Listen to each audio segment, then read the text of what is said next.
भाऊ, काल कोल्हापूरमध्ये काही तरुणांनी आक्षेपार्ह स्टेटस ठेवल्यानंतर आज हिंदुत्ववादी संघटनेचं आंदोलन होतं. या आंदोलनाला हिंसक वळण लागलेलं आहे, दगडफेक झालेली आहे, लाठीचार्ज झालेला आहे. काय नेमकी परिस्थिती या ठिकाणी? अचानक औरंग्याच्या एवढ्या अवलादी या महाराष्ट्रामध्ये कुठनं पैदा झाल्या याचा शोध आपल्याला लावावा लागेल. याच्या पाठीमागे कोण आहे हे देखील लावावं लागेल. जाणीवपूर्वक कायदा आणि सुव्यवस्था खराब झाली पाहिजे याकरता या अवलादी तर पैदा झाल्या नाही ना, हे देखील आपल्याला तपासून बघावं लागेल. कोल्हापूरमध्ये आता परिस्थिती नियंत्रणाखाली आहे. पूर्णपणे पोलीस बंदोबस्त लावलेला आहे.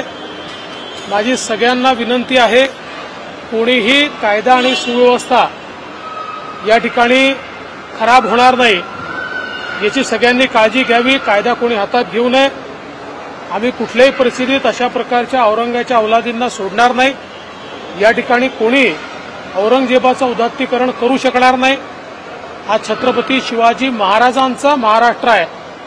पण हे जे नव्याने पैदा झालेले आहेत यांचे खरे बोलविते धनी कोण आहेत हेही शोधून काढावं लागेल आणि ते आम्ही शोधून काढू.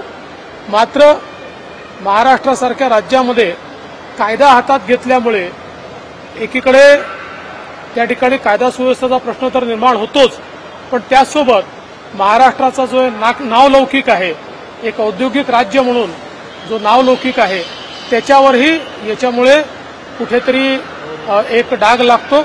आणि म्हणून माझी सगळ्यांना विनंती आहे, कोणीही कायदा हातात घेऊ नये आणि कोणी कायदा हातात घेतला तर त्याच्यावर कारवाई ही करावीच लागेल.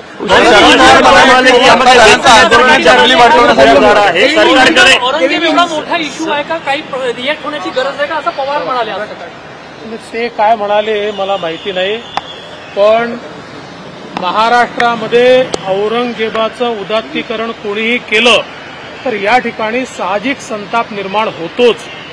फक्त अशा प्रकारच्या संतापामध्ये कायदा हातात घेणं हे योग्य नाहीये, त्याचं समर्थन मात्र केलं जाऊ शकत नाही. सत्ताधाऱ्यांचं आंदोलन हे दंगे भडकवण्यासाठी होतं असं शरद पवार म्हणाले. आक्षेप घेण्यात आलेला आहे शरद पवारांनी.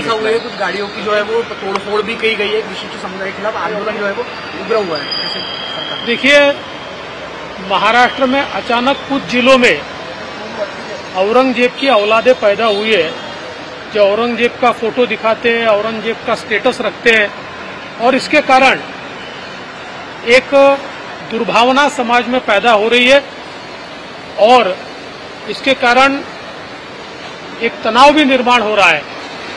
सवाल ये उठता है कि अचानक इतने औरंगजेब के औलादे कहां से पैदा हुई, इसके पीछे कौन है, इसका असली मालिक कौन है, ये भी हम ढूंढ के निकालेंगे.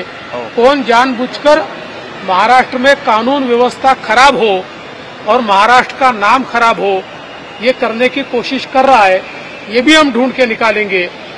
लेकिन मेरा इतना ही निवेदन है, परिस्थिति पूरी नियंत्रण में है. कहीं पर भी अभी अनियंत्रित इस प्रकार की व्यवस्था नहीं है, अव्यवस्था भी नहीं है. लेकिन मेरे सबसे निवेदन है, कोई भी कानून को हाथ में न ले. कानून को हाथ में लिया तो उसके ऊपर कार्रवाई की जाएगी.